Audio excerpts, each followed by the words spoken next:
Hello. Hello. We said that almost at the same time. We did. We are starting to sync here together on our Smarten Up show. We must be getting smarter, something like that. Must be smartening up, eh? Welcome to the Smarten Up show here from School Pods Canada. We are Daryl and Melena Weinberg, founders of this amazing concept of actually giving you a say in your children's education. Oh my goodness. Who would have thought that parents should actually be able to tell others what they want their children to be taught, as opposed to being indoctrinated and all that stuff. But I get ahead of myself here. Yes. So it's great to have you. This is episode number 5.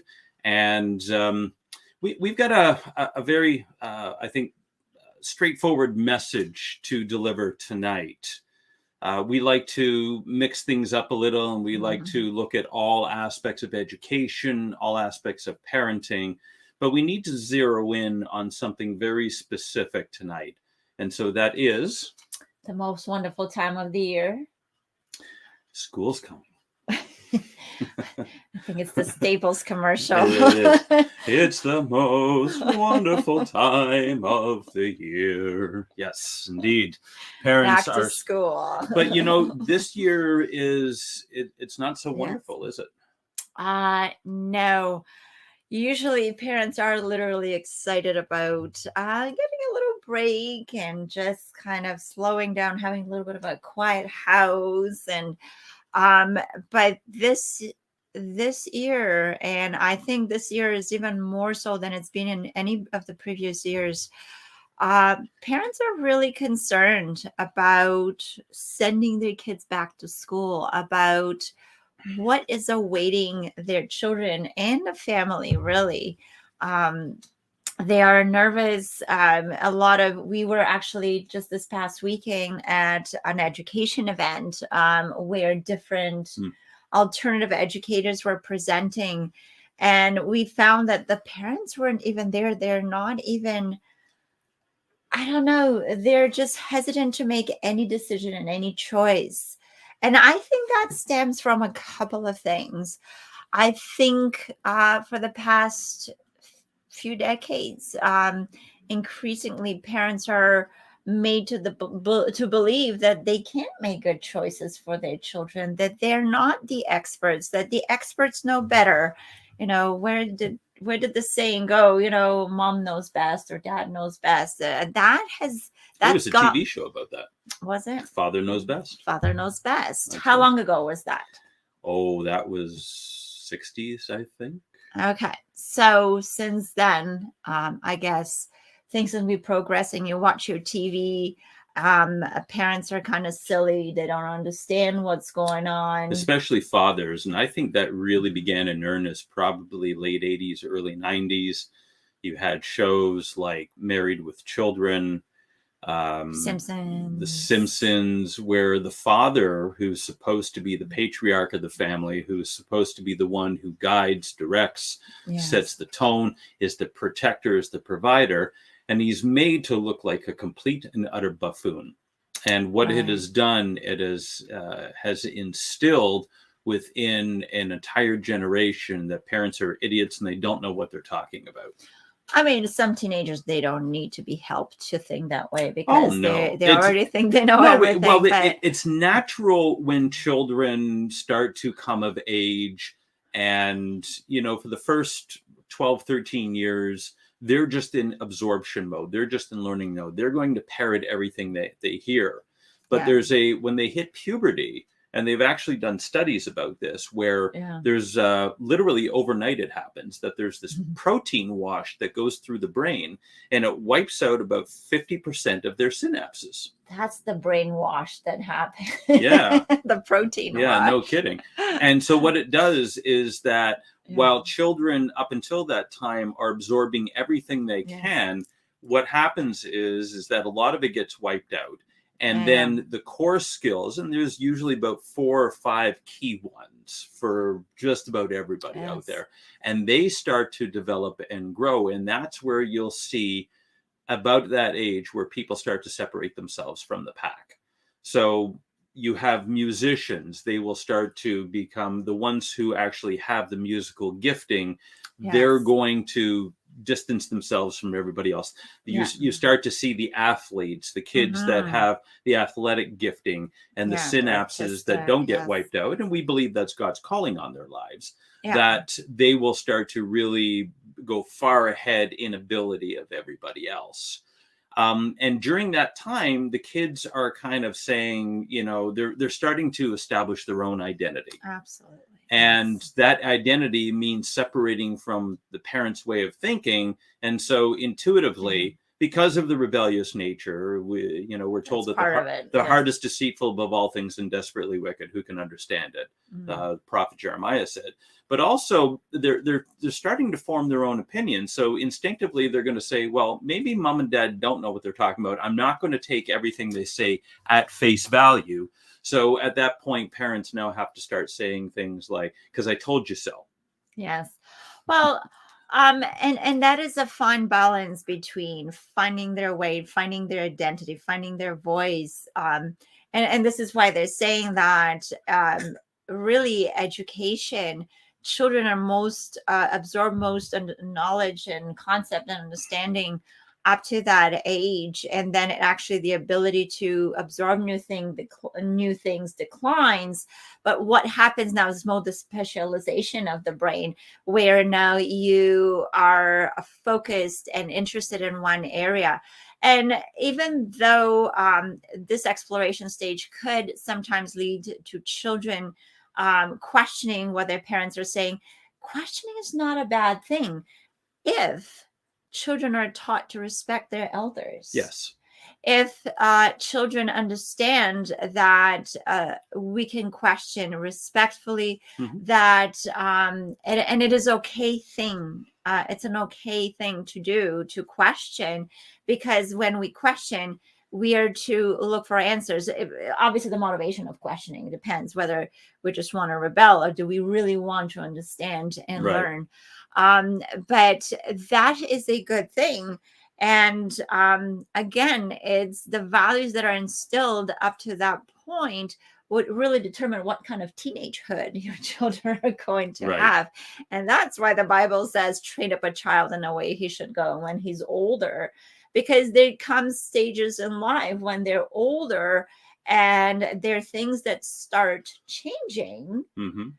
And if that foundation wasn't solid, that child could go in all the wrong directions, or they could go through those stages in a healthier type of way. Right. And so in Proverbs 22:6, which you actually see quoted on our introduction, that if you train up a child in the way he should go, when he is older, he will not depart from it. That doesn't mean there's not going to be a long period where they walk away from those things. But if that foundation is laid, then at some point in time, hopefully, it doesn't happen with everyone, but with a lot of kids, they eventually find their way back. Franklin Graham, I think, is a good example of that. That, growing up in the Billy Graham household, and obviously in Christianity and those values. I mean, regardless of what you think of Billy Graham. But what happened was Franklin Graham had this long stretch in his life where he kind of rebelled and, motorcycles and leather jackets and that whole persona. And then I think when he was probably in his mid 40s or something like that, he found his way back to the reservation, as it were, and settled into what he was originally called to do. Yes. And so we see that a lot with children of all ways, that the teenage years and the early 20s can be quite tumultuous because they're finding their own way and they've got to go experience things. I mean, even King Solomon, when you have the book of Ecclesiastes, which is about his life, whether he wrote it or not, the idea that he had to go explore wisdom. Yes. And to find out that at the end it was all vanity anyway, but you got to go through that. Yes. So definitely, I mean, the prodigal son, there's so many stories in the Bible that is kind of what happens at those years. And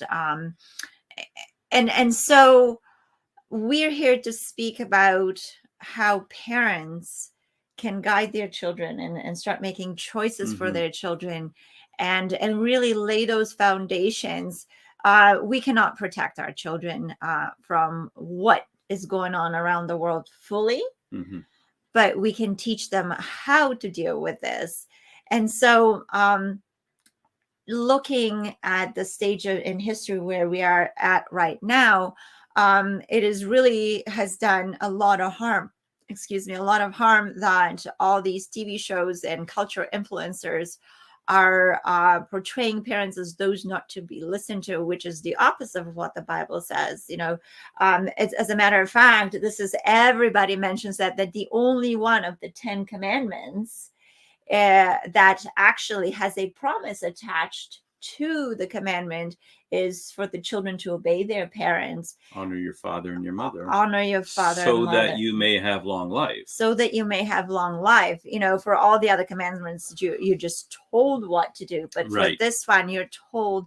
And this is a way of teaching, because children sometimes ask, well, why should I do that? And it's almost like this commandment is specifically to young people. And that one commandment comes with a reason why. Because if you don't do what I'm telling you to do, I'm going to kill you. I mean, that's where the long life comes in. No, they don't mention that.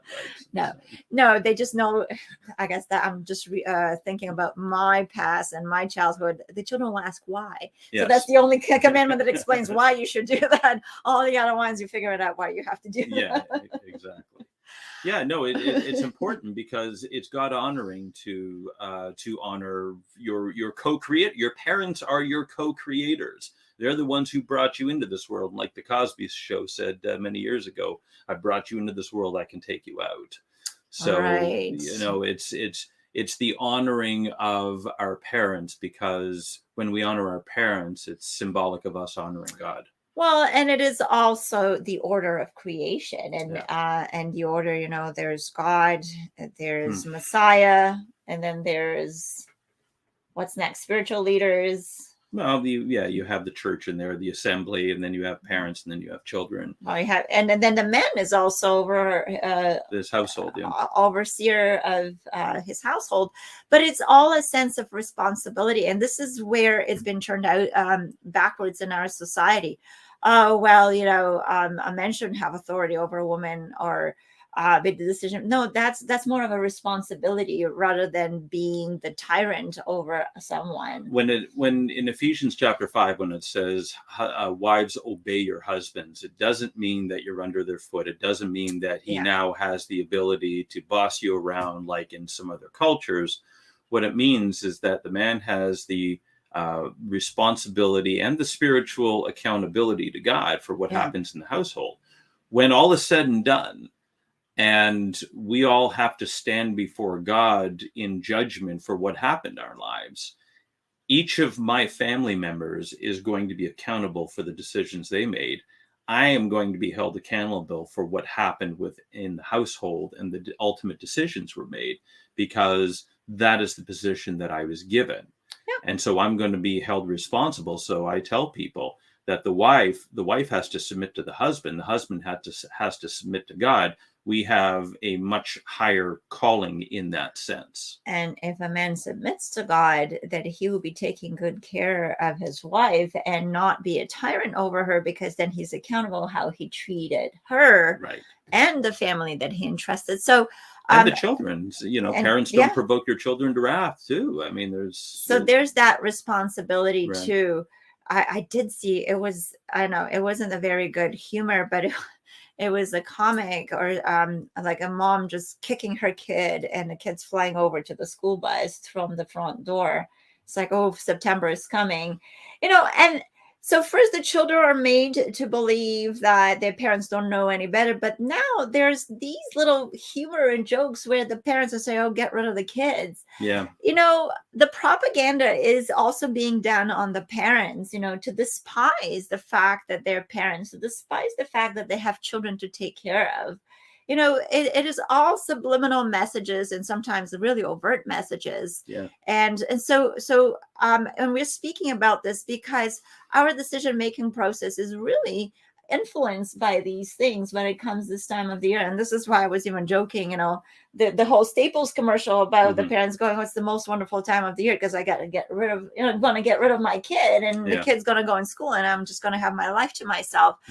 That is the wrong attitude too. That is not, and so how are the children to feel loved when we portray that attitude? "Oh, when are you going to go to school already? Can't wait to get rid of you." Yeah. So we got to straighten our thinking when making decision about back to school and our children's education. And, this year is probably the most critical we've ever seen when it comes to the decision that parents are going to make with school, because now the agenda has been fully revealed. They're not even hiding it anymore. They want to separate parents from children.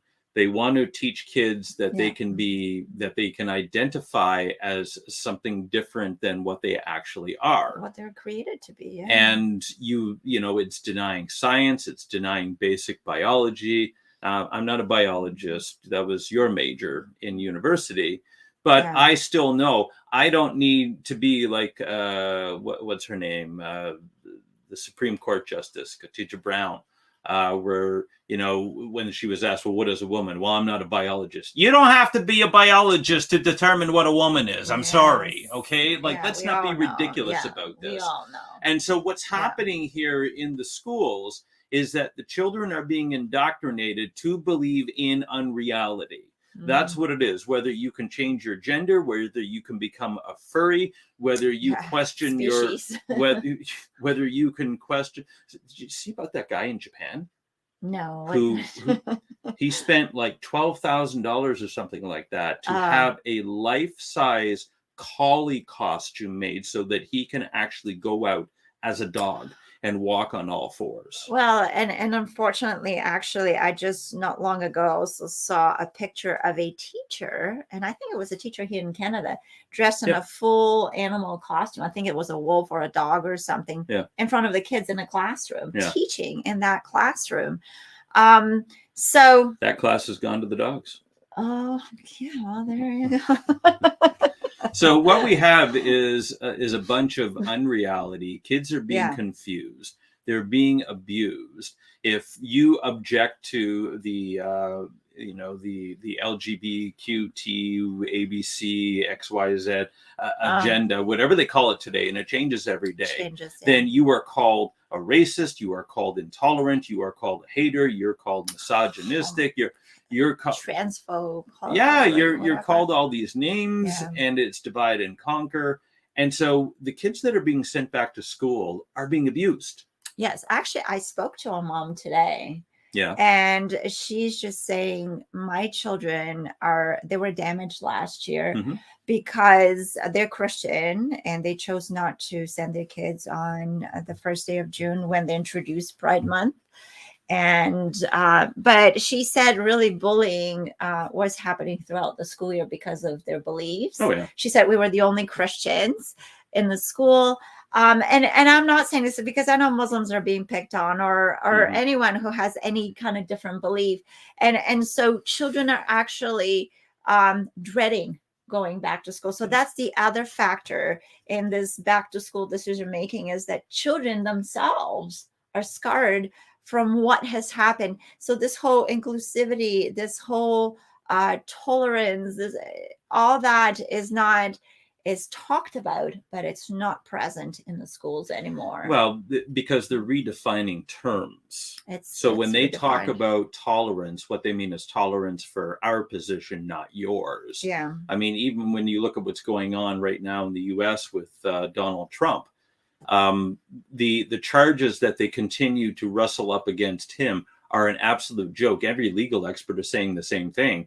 In the meantime, the first criminal, son of the big guy, I mean, his laptop and his business dealings and everything else, but there's no charges. They're putting special counsels that work for them. So it's a two-tier justice system. It's all distraction, and again, going not paying attention to reality, going into unreality. But when you psychologically damage young people, and that's really what happens in all these abusive kind of reprogramming things that happen is that you bring someone to a point where they don't like their reality and they try to escape in another reality. Yeah. And so so this is why parents have to be very, very, very involved and very, very careful Oh, yes. what the children are subjected to. And really, when they see the damage is done, they have to spend time on healing before we move on to the next thing. And they have to really discern what is a safe space, what is a safe place for their child. And I'm not talking only safe place for transgender or whatever kind of children, but it's a safe place for everyone. If certain children are psychologically damaged, so that school has not achieved the goal of being a safe place and of being inclusive and being tolerant. So I don't care what they say that they're doing and what is happening in there. So speaking of that, and just kind of the perspective to have while we're making choices, what are the choices that parents have nowadays? Yeah. And this is such an important conversation that we're having, because we can sit here and we can talk about the problems all day long. And it's an endless cycle of it. At the conference, the Go Therefore conference that we were at a couple of weeks ago in Ohio, yes. Coach Dave, he said that people will go from one conference to the next conference and they'll get their heads filled with knowledge, but then they don't end up doing anything. And so the acquisition of knowledge, unless you're going to do something with it, is really an exercise in futility. It's not going to help. Yes. So people can be appalled by, what the movie The Sound of Freedom shows. And, but, being appalled is just shows that you have heart and a soul, really. Yeah. But then what do we do about this? How do we choose, and what is God calling us? What is our calling?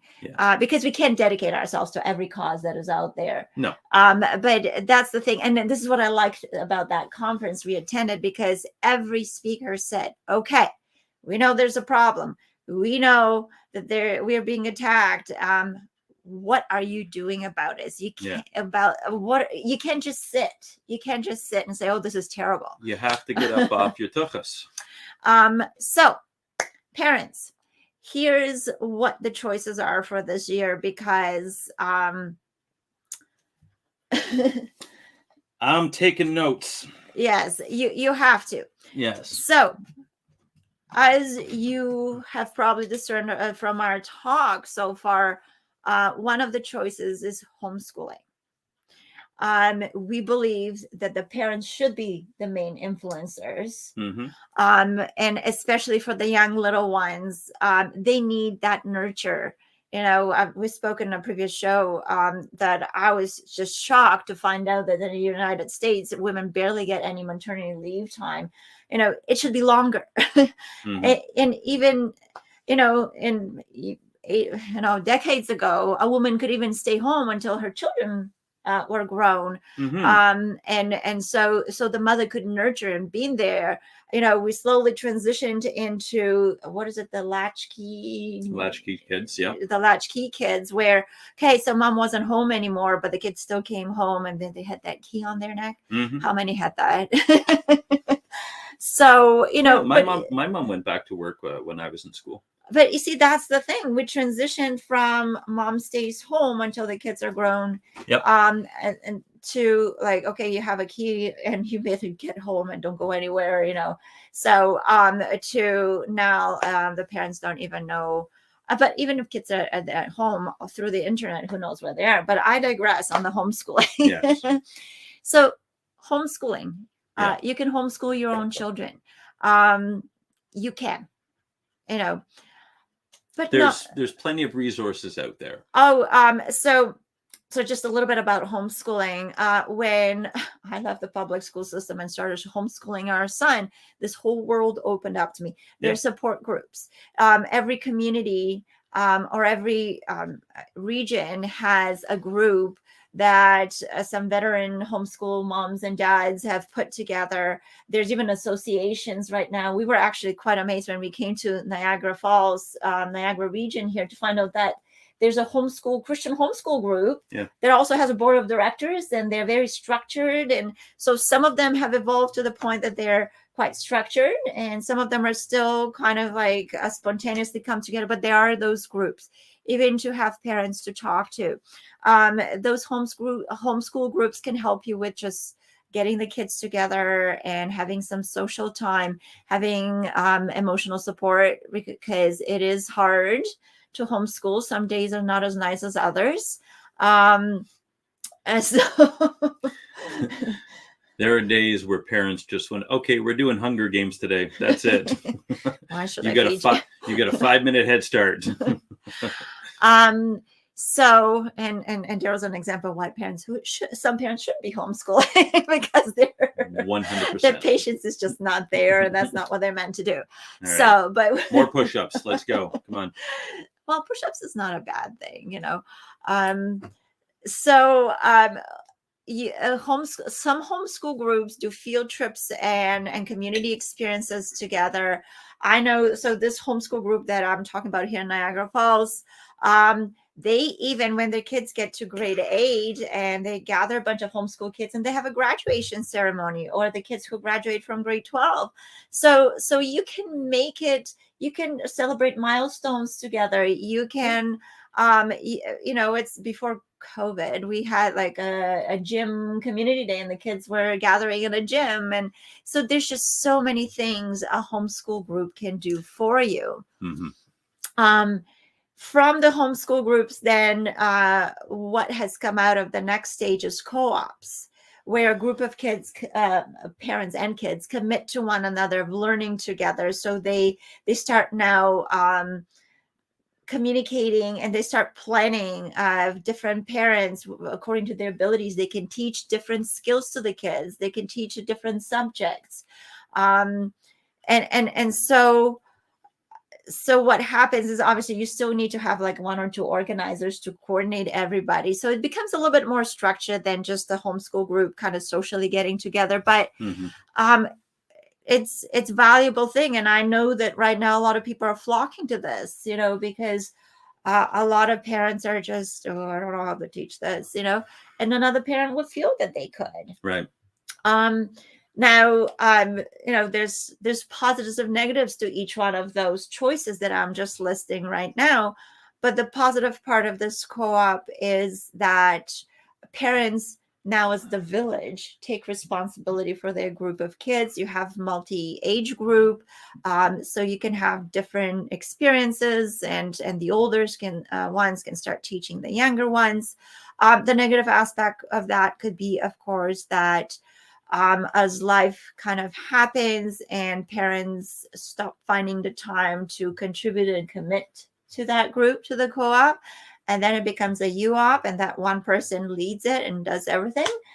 I've experienced that, but I know some communities are wonderful like that. It was a she-op.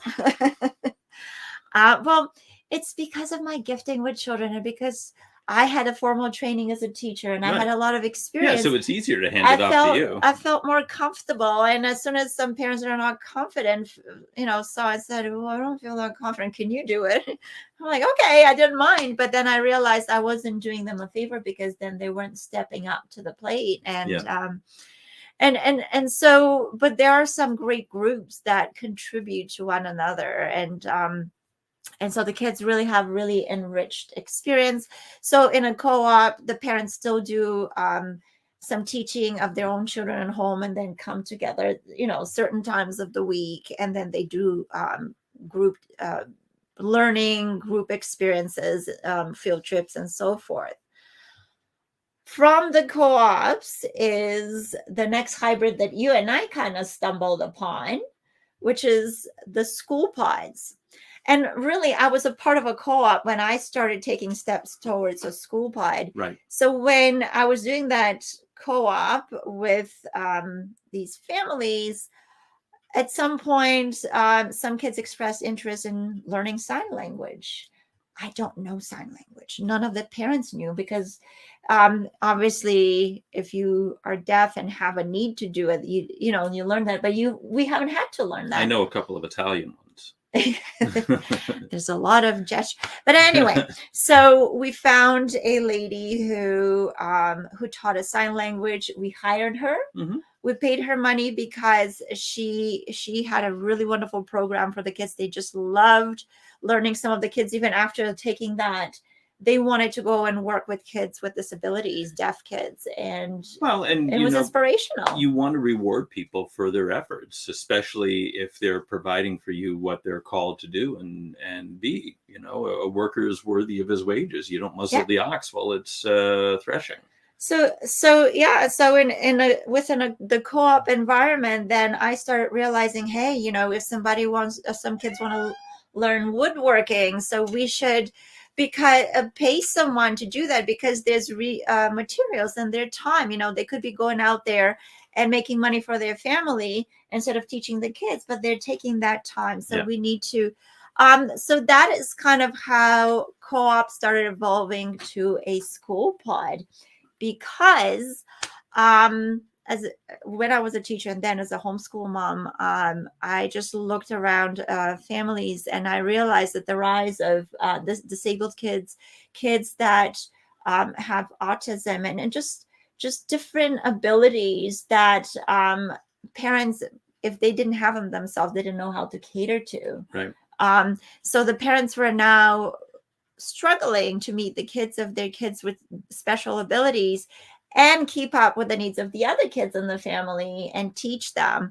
So we started having families come to our co-op and say, can I just drop off my kids and just spend some time with my autistic child? Because some of them would be nonverbal and they just really needed a lot of attention, a lot of physical contact. Yeah. And so mom started offering us money. Really, it's like, please take my kids for a few hours. I really need that time, quiet, alone time. And so, of course, I didn't do much with it until COVID hit, schools closed, and because there didn't seem to be much of a need for more of a formal business, until this friend of ours came to our house one day and said, have you heard of pods? And I just love education, and I have heard of pods, but I was one of the very few people who knew about them. And so it was this man, because he was very entrepreneurial. He said, we need to make a business out of this. We need to structure it and provide that for the people. And so it was interesting, because it was just the other day, this one mom asked, what is the difference between a school pod and a private school? Yeah. And honestly, nobody had asked me over the past 2-3 years that question. And that's why I love talking to parents. And I had to really define that. And here's the difference. The difference between a school pod and a private school is that in a private school, you have preset curriculum. The teachers are already chosen. The schedule's already decided, and the format and the methodology and everything is already decided. And you just chose that, to send your kid to that school because you like the structure that they've already created. A school pod, on the other hand, doesn't have any of these things decided. They are ahead of time. So when families come together and express interest to have a school pod, then we facilitate a discussion where they decide, when do we want our school year to start? How long do we want our school days to be? How many days we want to have the kids to be with? We hire a teacher. And then the teacher takes the, I guess, whatever the parents express in their parent questionnaire, they want the kids to do and to learn. And then, we have noisy neighborhood. The beauty of a home studio. Yes. And so the teacher takes what the parents voice that they want their children, the environment that children want to learn, and the type of learning they want to do, and they put that in a program that works with the teacher's style and addresses those needs. So it's highly customizable. And somebody said, oh, so it's a hybrid between a private school and a homeschool co-op. Yes. Yeah. It's a hybrid. So really what we're doing with the whole pod model, and even within the pods, there's many different types of pods. Yes. You have learning pods, which are more, there's different Actually, types. our friends, we just met new friends, and the husband's a teacher, Mm-hmm. and he teaches French. Yeah. French French yes. and Spanish. And Spanish. So he's the linguist. And a lot of parents are not. I'm not. I'm the math and science teacher, and I'm not. So you speak 3 languages. I do speak languages, but that's because I had to, not because I just enjoy learning them for the fun of it. Anyways. For kicks and giggles. Yeah. So the other model of a learning pod is that, again, homeschoolers hire a teacher to teach a course, to teach a specific subject, whatever the parents are not confident in. So the kids meet for just one subject that they want to learn. It becomes more of a personal interest. Right. A pod could be a social pod. Mm-hmm. We have some groups here in the Niagara region. It's called Play Niagara, where this one mom has dedicated her time to offering field trips for the homeschool community. Yep. And that's a social group. And if you want to just as one group to do all their fun activities together, so you can make a pod, or you can just open it to the community. What other pods are there? There are pods. Well, you have the forest schools. Right. So they're the nature-based pods where there's some academics, there's some exploration. And we're getting now into the different styles, but pods could really be a lot of different things. Yes. But what we did, and where we really felt that our calling is, our passion is on the academic side. Yes. That the kids absolutely must have a solid foundation in the basic skills of reading, of writing, of math, of basic science, not Fauci, but actual science, and the core history and geography, things like that. Before it's rewritten. Well, yes. So that they can have the skills that they require in order to be successful in life. See, what's happened with the education system over the past, certainly 30, 40 years, but even it started before that, was the moving away from exploration to requiring to regurgitate what you're being told. Don't get teachers and parents and kids started on standardized testing. I mean, that's just, teaching to the test. Yes. So you got to know this. Don't learn only this. Mm-hmm. It's such a limiting way of educating the children. Because if the objective is control, the most difficult people to control are independent free thinkers. And so because we've had this assault on the idea of free thinking, that when COVID hit 3.5 years ago, despite the fact that there were many, many things that didn't line up, the vast majority of people bought the official narrative because they haven't been taught to think critically. There was a whole segment of society that did. And, now we're the ones being blamed for not warning them. Well, no, that's not true, because we did, and you just didn't all listen. What was that T-shirt you bought? Oh, at the conference, I bought a T-shirt that says, "I identify as a conspiracy theorist, and my pronouns are I told you so." Yeah. The difference between a conspiracy theorist and something that's true is about 6 months, maybe even 3 now, because it's everything that was done in the darkness is being revealed now. So an independent thinking person is the scariest thing for someone who wants to control, because the tyrants of the world want you to do things just because they tell you to do so. But if you say, that doesn't wash, and no, I'm not going to do that, if enough people do that, then they no longer have control. A tyrant must rely on fear and force and a certain amount of deception in order to be successful. And so what our objective is with school pods is to teach children how to make their own decisions.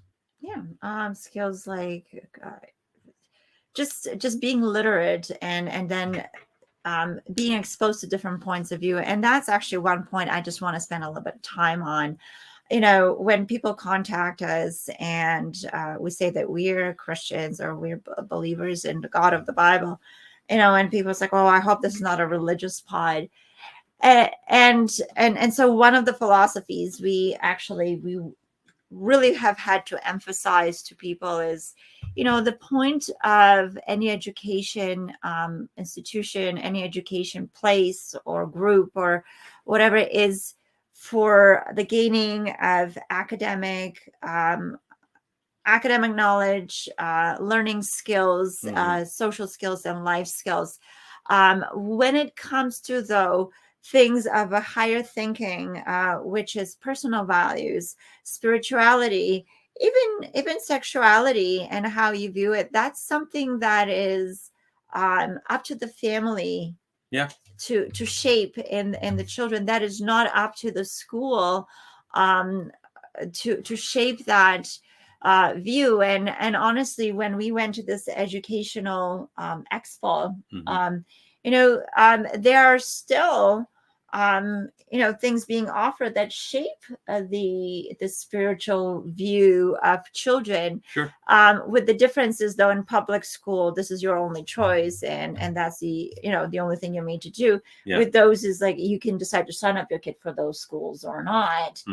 But we develop school pods for the sake of developing literate, critical thinkers who know different points of view, who understand what has been discovered, and so they can read and they can have access to information so that they can make good choices. We are not to teach kids what to think, but how to evaluate and how to make good decisions and how to think well.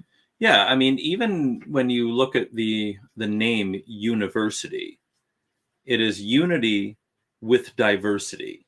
Yeah. So that we can have a multitude of opinions on different things. Yeah. And those opinions can even be diametrically opposed and contradictory. But if it's something that is non-essential to our core value system, to give you a flippant example, I may like one sports team and you may like another sports team. So are we going to be sworn enemies on that? No. The point is we both like sports. We both like the idea of competition. Therefore, we can embrace one another.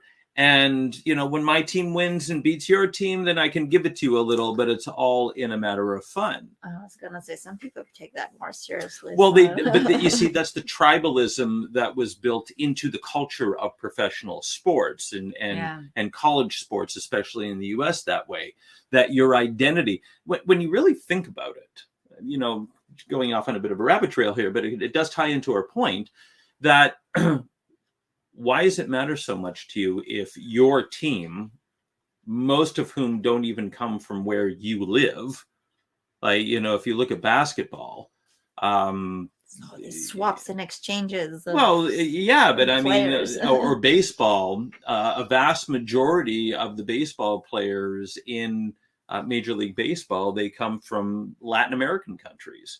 So they're not from either Canada or the US, but will they play for my team? Well, why? So why are you getting emotionally invested in it? And it's something that they have cultivated. And I think it was H.P. Lovecraft, if I'm not mistaken, that kind of brought either Lovecraft or H.G. Wells. I can't remember which one it was. But it was this whole, both whom were occultists, by the way. And it's this whole idea of creating division and tribalism.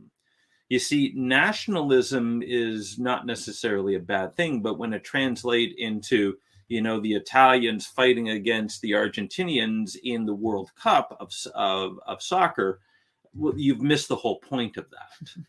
And so, we can be diverse in our opinions. We can have different points of view. It's the same thing within the church, and, too. And I was going to say, how much is a team and sports are going to affect your life and your lifestyle and your well-being? Once I turn off the game, it doesn't make any difference. So that's how we discern what is essential and what is not essential. Yeah, but even in the church, if we're discussing non-essential issues like the timing of certain events or prophecy or something like that, we can have different opinions on those things. I was just preaching at a church down in Ohio a few weeks ago, and I was talking about feast days, and I said, the pastor was sitting in the front row, and I said, your view and my view of the rapture are probably different. And he said, oh yeah. I said, but that doesn't mean we have to fight about it.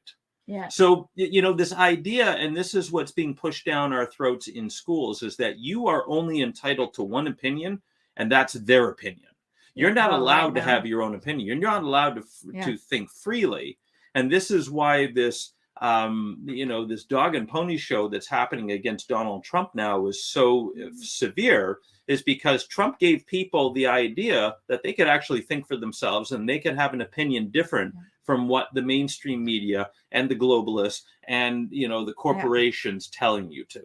So we're trying to stop bullying in schools while bullying happens in the political scene. It happens. No, but bullying does happen in the schools now. It's just that as long as they're the ones bullying, that's okay. But that's why I'm saying we're trying to stop bullying in the schools, because we know it's a big issue. Like, the bullying has increased by a lot. Well, but sure. How can you stop that in the schools with the children? The adults are bullying one another. I mean, we a couple of weeks ago, we talked about that principal from Toronto that committed suicide, right? Because of the bullying. He just couldn't take it anymore. So to bring that to when I was teaching conflict resolution to the kids in my pod, and I said, you have to do this, you have to get calm first, then you have to do this, and they're like, well, my parents don't do it. And I'm like, well, sometimes everybody kind of doesn't get calm, So, but that makes you realize the kids are looking at what the adults are doing, and if we haven't practiced what we're teaching them, then forget homeschooling, forget any kind of schooling. Just if you're a hypocrite, then forget about it. So anyway, at School Pods, we want children to understand that you can believe one thing, the kid next to you can believe another thing, and that's okay. Yes. And you can talk about it, and you can talk how it's similar and how it's different.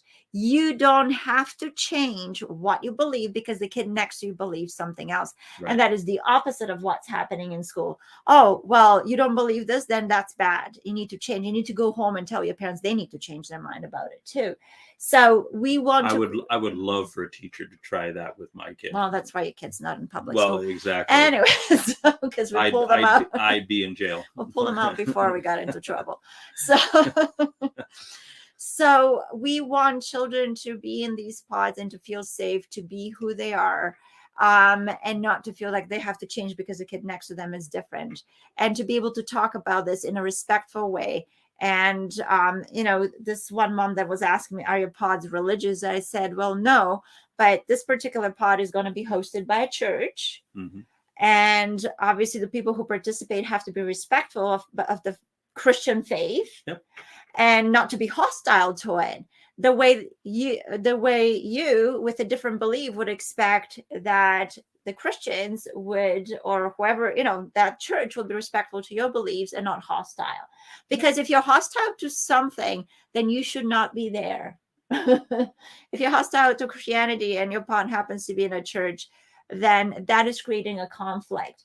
But even the better thing to do is to decide that that's what they do. That's what I do. That's what makes them. That's what makes me. I don't have to be like them. They don't have to be like me. Right. In the Bible, God says He's given us free choice, and that even the angels wonder how we have a free choice and change our mind about things. But so that's what we want to create, because that's the kind of society we want to create. It has not gone in that direction. No, because if a house divided against itself cannot stand. The enemy's tactic against us is divide and conquer. And so if they're pitting us against one another for things that don't really matter, I mean, when it comes to the bullying issue, look how many kids were bullied when they refused to wear masks at school. Oh, yeah. No, I've heard from many parents. They were kept in a corner. They were treated like lepers. Yep. But another note to parents, be careful how you speak around your kids. Yes. About the groups that you don't agree with. That is very, very important thing to live as an example. So I know we're passionate about things, and maybe you want to vent around other adults, but you want to model the way you're going to treat people that you don't agree with. Mm-hmm. That is something that we all need to learn if we want the children to be safe and to not be bullying one another. Yeah. I mean, even in the car yesterday, my son said something and I called him out on it. He says, well, you do it. And I said, no, actually, I don't. But I said, even if I did, you're not allowed to say something like that to me because I'm the parent. Right. But at the same time, you obviously, yeah. And so this is where we need to teach them the respect and kind of the rights and the responsibilities and just the status of someone because of their age, their position, and so forth. Well, if I'm working for a company, my boss has rights that I don't. He has the ability to do things that I don't. He can go home when he wants and I can't. He can take vacations when he wants and I can't, and I have no right to complain about it. Now, in this particular situation, my son was in error because I don't use that expression. Yeah, it was shut up. Yeah. so anyway. But the point. But the children will be quick to point out while you do absolutely. it. They will call you out on your double standards. So be careful of that. Yeah, if you tell them not to do something, because they will imitate. And this is my friend that we came to faith with at the same time. She was scolding her kids, and they said, well, you do it. And then when God started changing her mind about how she views relationships between people, she said, I do that. I model that. God was really showing her how she had instilled some of the things that she was trying to bring her kids out of. He'll convict you. Yeah. But that's the thing. The kids are really valuable to us because they're kind of like little mirrors to us, and you can't help. We do need to continue with our choices. So there's one more thing that is a little bit different from a school pod, which is a micro school. Mm-hmm. Which is, I think, more of what you're talking about, the forest schools, like the schools that have specific philosophy. Right. So these are schools that now they follow a specific philosophy. So they might have certification body, they might have, but they're kind of private alternative small schools. So the micro schools, again, a smaller number of kids, they have a specific interest and specific, I guess, skills and so forth. Those are schools that need to be registered as schools. Right. And so while school pods don't have to be registered as schools because they're still considered homeschooling, right. In the side of homeschooling, even though they're hybrid. Yeah. So these are the different choices. I'm also hearing that private schools are really bursting to the seams right now because the public school systems become so toxic. There's all kinds of words you can think about it, but just non-desirable for parents, for the kids to be in there. Mm-hmm. Christian schools, I'm hearing, they're full now. There's waiting lists. So that shows you that the parents are looking, and good for parents who are looking. Mm-hmm. And this is what, from the beginning, when we started waking up to the fact that our government is really, now it's going full press, of making things really in a way we don't want them to be. People are voting with their choices. Yep. And the public school system gets money for each child that attends. Mm-hmm. And I know actually we have to print that and share that with parents. Yes, in Canada. We have a petition. It's called hashtag Save the Children. And it's a petition where parents are asking that the government gives them their tax money back so they could spend it on the education they choose for their children. Right. And so as we wrap it up for another episode today, you need to be actively involved in the decisions that you're making about your children. It is not a passive thing anymore. The rock band Rush had a song back in the 80s, and it said that if you choose not to decide, you still have made a choice. Yeah. And nothing could be more prophetic, that there is no more fence sitting. There is no more, well, I'm just not going to bother. Whatever it is you decide to do or not to do will have severe consequences. And don't be frozen by the many choices that I mentioned. I probably have missed a few. And if I have, just email us and let us know, because we want to inform parents. But don't decide not to make a choice because it's too overwhelming. For those who believe, of you who believe in God, pray to God and God will guide you. But everybody somewhere deep inside knows what is right for their family. Right. And we have to stop denying that voice and start listening to it. What's interesting is that song, even though they were all a bunch of Jewish atheists, really, the song was called Free Will. And we have been given free will.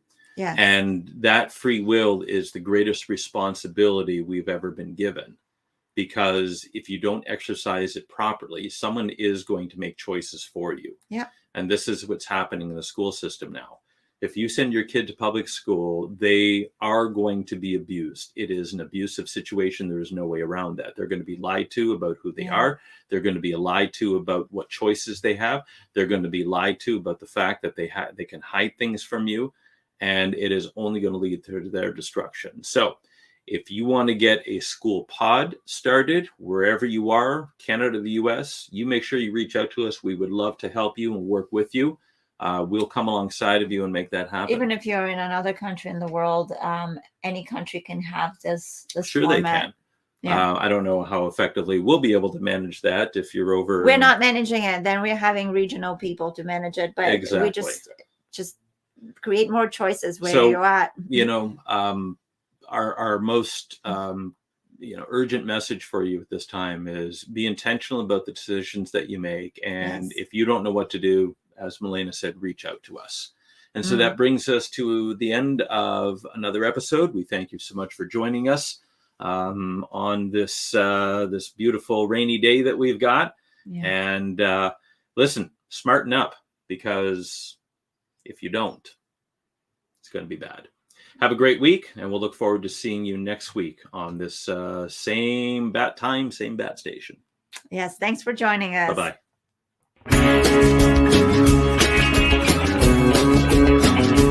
We are richly blessed to bring you what we believe is the fullest, most diverse, yet up-to-date progressive teachings, discussion, and prayer programming you can find anywhere on this planet.